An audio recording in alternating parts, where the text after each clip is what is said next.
I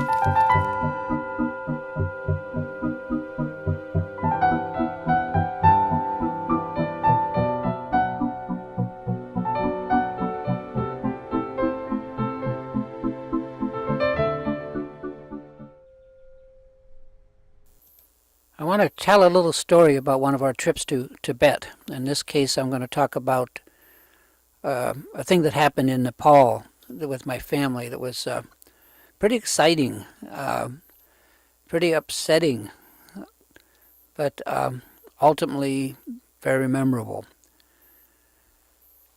Now, this is about, even though when we flew into Kathmandu this time, we knew very little about, there was an adjacent airport, a domestic airport, from which we were about to fly out of to a place called Badrapur, which is a tiny town in southeastern Nepal, very close to the Indian border.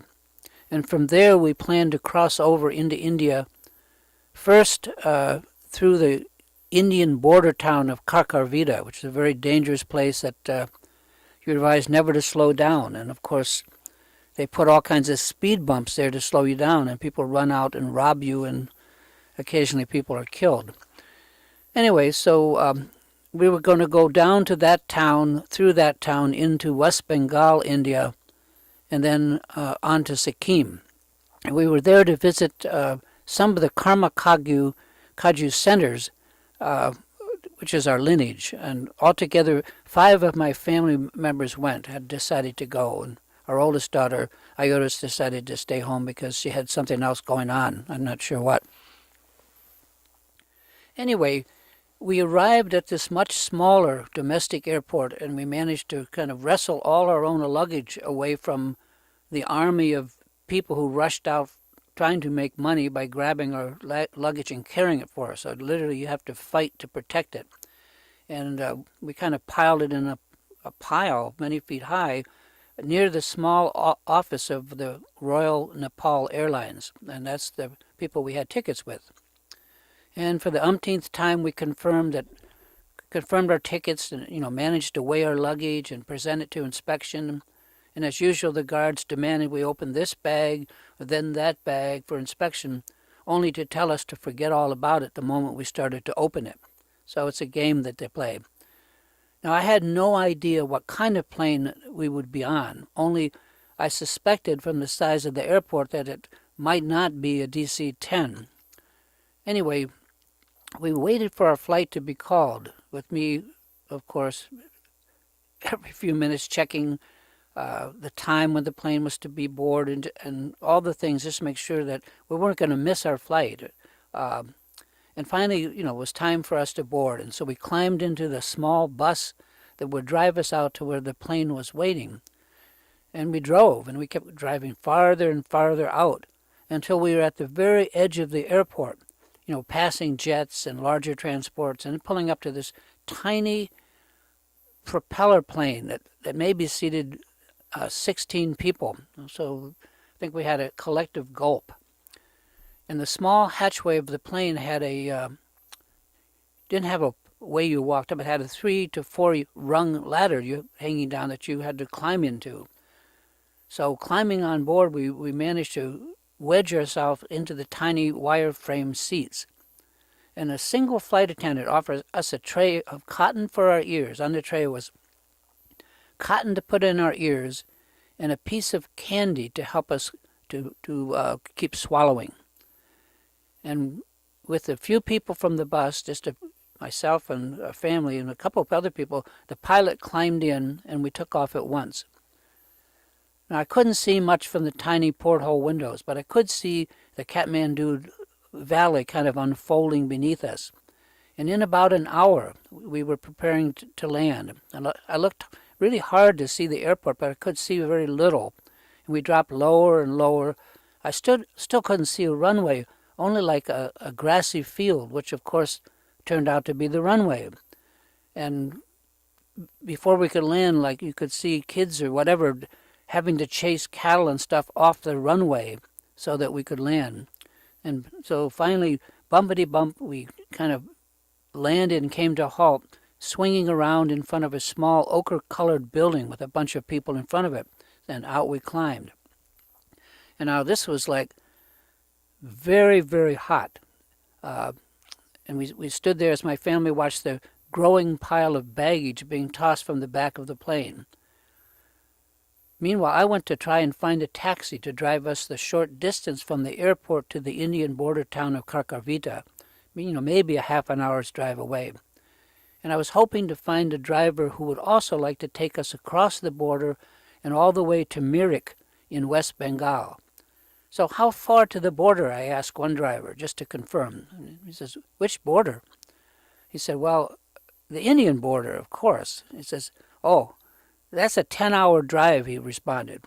Now here I stood, one confused me, and then probably a confused taxi driver, and I thought, wait a minute, the border's no more than a half an hour from here. No, he said, the Indian border in Karkarvita, that's about 10 hours from here. I just didn't get it. I said, this is Bhadrapur, isn't it?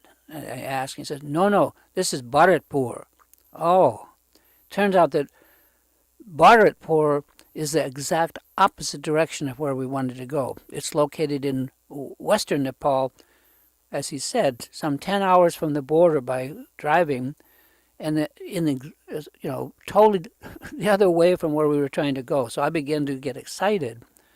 And the airport attendant said to me in his best Hindu English, he said, oh, sir, this is no problem. I can stop the plane, which had begun to taxi away. I have the authority to stop the plane. Oh, stop it, I stammered. We have to go back to Kathmandu right now. Anyway, so much for that idea, because the plane just took off and vanished into the shimmering heat, leaving us, along with our baggage, which was stacked about 5 feet high, standing in a field in one of the hottest parts of Nepal, near the edge of a vast tropical jungle. What a deserted feeling that was. And the Royal Nepal Airlines ticket agent, he had misunderstood our destination, and he had interpreted Bhadrapur for Bharatpur. So that was that. And after milling around with any number of Nepalese, all who were trying to speak English, which they couldn't, we were finally helped by a Brahmin. This is the higher class caste person, and they're the only ones of the Nepalese who can truly speak English. But there was almost nothing that we could do, he explained. We would have to wait at least one day for another plane, and that was that. So I looked around at the sad state of the town we're in, and I just was wondering to myself, 24 hours here? And you know me, or maybe you don't know me, but I refused to accept that fate, of spending a night in this little sweatbox of a town. It completely screwed up our trip, and we had people waiting for us to arrive later that day at the other end, who eventually would be worrying about us.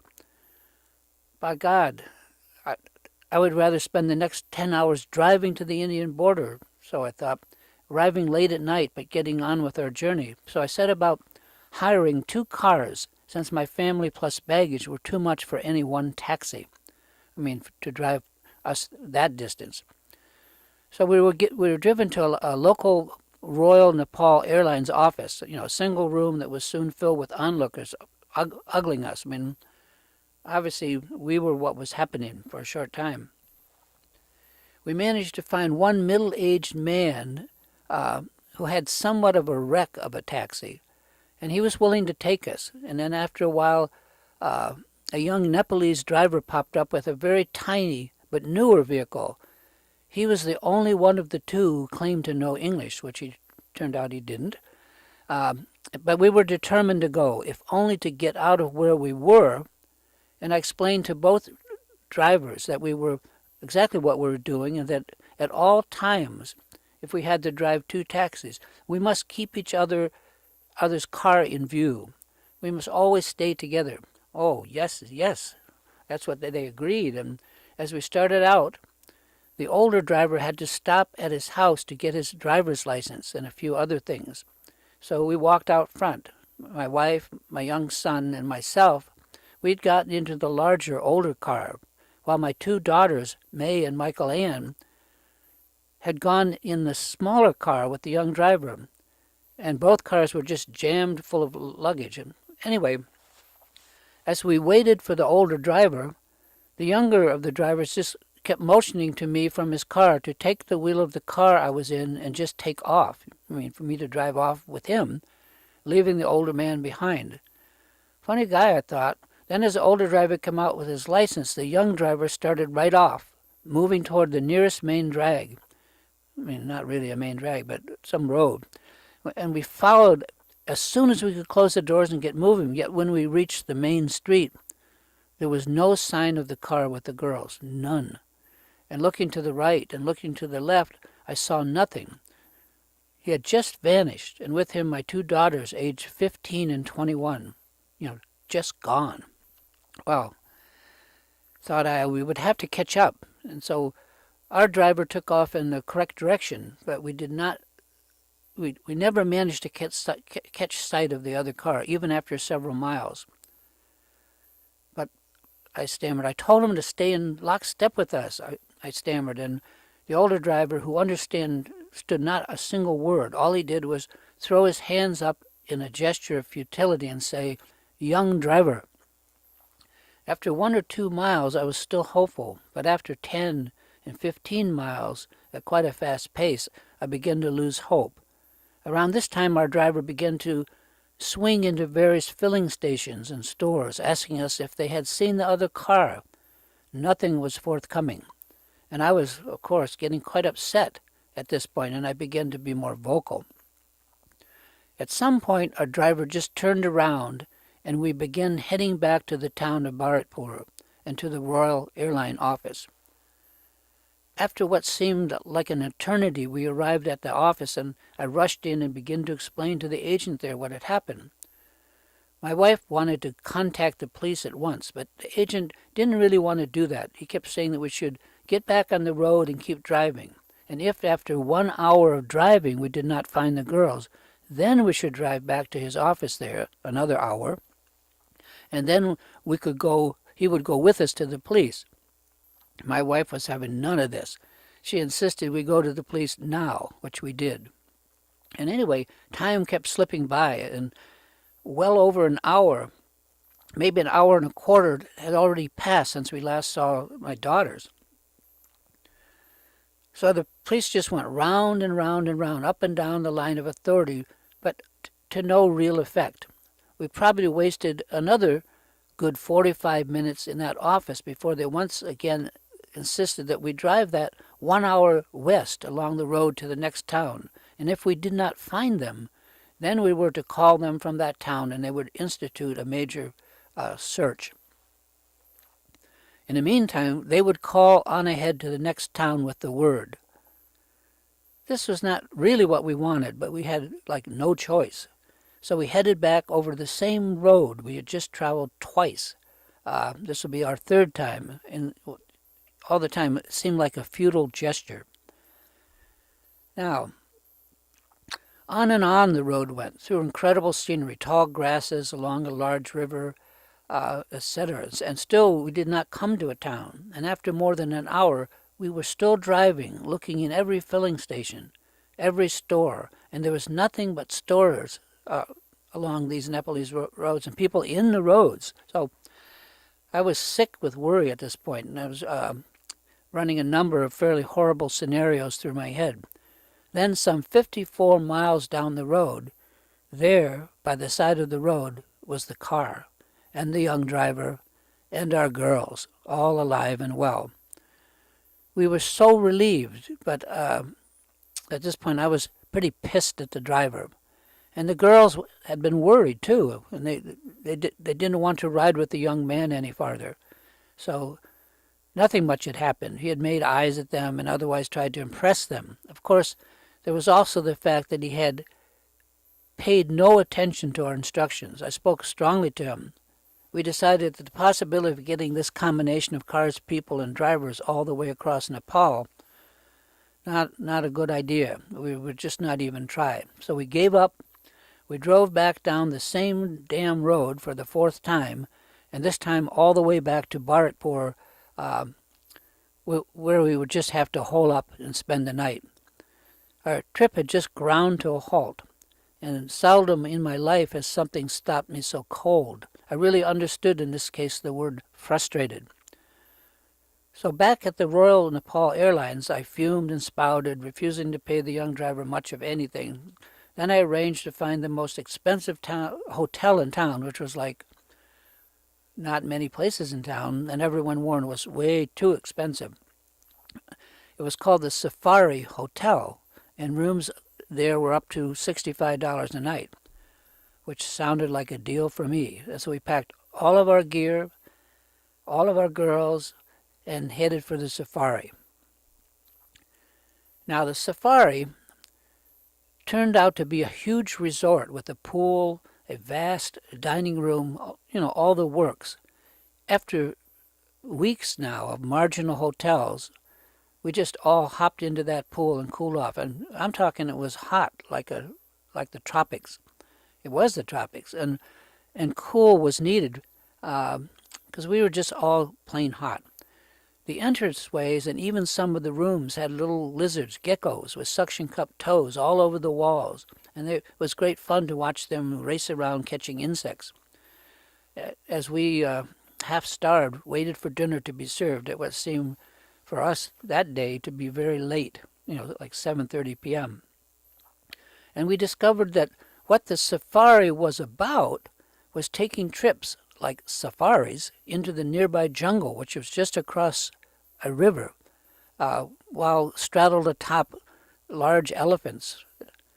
And since we had nothing better to do but wait for the next day's plane, we resolved to set off into the jungle the following morning on elephants. We would start for the jungle at 5:30 a.m. It was our first non-pilgrimage act, but it seemed like the right thing to do. And sure enough, at the crack of dawn, there we were, hurtling down the back roads in an open jeep, heading toward the jungle. We passed numerous grass houses and shacks with people and animals all around them, just starting their day. Everywhere along the road were flowers blooming and plants, and with the dawn light kind of illuminating their blossoms. Eventually we arrived at some kind of hotel camp that overlooked a large river, on the other side of which we could see was the jungle. We could see herds of deer or antelope moving along the jungle's edge. It was kind of like a Jurassic Park experience. After being offered tea and stuff, we were guided down a path to a high landing where one by one several elephants moved in and allowed us to climb into their wood frame baskets, which were securely mounted to their backs. It was 4 people to an elephant, plus the elephant driver who sat way up front on the head of the elephant. So the elephants walked right down to the river and drank their fill of water, and then began to move out into the main stream. I'm talking about the river was maybe a quarter of a mile wide. As the current got stronger, the elephants turned sideways, facing the current, and began to sidestep toward the distant shore. And this was a little bit scary. And gradually, however, we crossed the expanse of the river and climbed up the far shore, moving into the jungle proper. It was good to be high up on the elephant because the grass we walked through, called oddly enough elephant grass, was at least a good 5 or 6 feet high, and there were tigers in this jungle. Not to mention there were crocodiles, which we saw in the river as we crossed from the top of the elephants. Well, to make a long story short, was that we saw all kinds of deer and wild boar, and most important, wild rhinoceros. What an experience riding high up on the elephants. We walked right into a group of 3 rhinos, a mom, a pop, and a 3-year-old baby. Not so much a baby, really. And there they were, just that close. And as it was, the elephants didn't stick to paths, or they did some, but they would leave the trails to just crash through the jungle itself, blazing new trails by tearing off limbs with their trunks and smashing foliage down with their feet. And as they made their own trails, insects and leaves rained down on us from the foliage that was being shook from above. So it was like a rain of insects. And The elephants would make this deep shuddering sound whenever they smelled something ahead of them in the jungle that they're not sure of. Uh, and we crossed that. They had steep banked, muddy, narrow streams that we had to ford. And after crossing a stream, the elephants had to get down on their knees to climb up the other side. It was that steep and that muddy. So I must say, this was an experience that would not soon forget. And I sure got close enough to real jungles. On the way back, I saw a large crocodile eyeballing us as we crossed the river. Not the place to go for a swim. Anyway, after we got back, and after eating breakfast at the camp near the jungle's edge and playing with giant 6-inch long millipedes that crawled all over our hands and arms, and being warned not to walk down any of the paths because people died frequently from, I forget what the name of the snake, a poisonous snake that would just bite them, aggressive. Anyway, we finally got back to the hotel by about 10 in the morning. And we grabbed our bags and made for the airport. And there we stood in incredible heat. The sun was fierce, and I was quickly soaked to the skin with sweat, which as it dried actually left a salt residue on my body. But at last an air raid siren sounded so that they could get the cattle off the runway and allow the plane to land. And as the siren went off, boys with sticks swarmed onto the runway and drove the cattle off and the water buffalo back from the landing strip. And the plane was eventually able to land, and we climbed aboard, stuffed cotton in our ears, and we were soon on our way back to Kathmandu to catch the correct plane, the one that would go to Bhadrapur, not to Bharatpur. So anyway, that's pretty much my story. I mean, after this experience, though our two girls elected not to go to India with us, they wanted to spend the coming week in Kathmandu instead. We had some friends there, just doing whatever they felt like.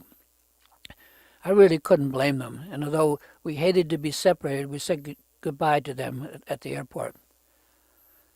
So, back at Kathmandu, a dozen airline officials in 3 different offices spent 2 hours running around correcting their original mistake and issuing us new tickets. And there we sat and waited until we could finally climb aboard another cotton-in-your-ears propeller plane. This time it was taking us, hopefully, to Bhadrapur. And that's my story.